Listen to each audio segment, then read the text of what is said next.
मानला रे मोके धीरे धीरे रे धनी भूली जाए मोके माफ करी दे मोके धीरे धीरे रे धनी भूली जाए मोके माफ करी दे मोके।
पुरानी करला हमर करल बाधा के तोके भालोबासी के धीरे धीरे रे धनी भूली जाए मोके माफ करी दे मोके धीरे धीरे रे धनी भूली जाए मोके माफ करी दे मोके।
सोचक बुझेक रे मौका देलानी मोके मोके बिना पूछी के सोचक बुझेक रे मौका देलानी मोके माफ करी दे मोके।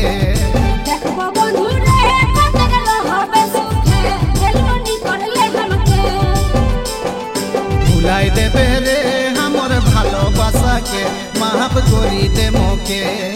देखबो बंधु रे कतक रहबे सुखे हेलमनी करले हमके भुलाई देबे रे हमर भालोबासा के माफ करी दे मोके।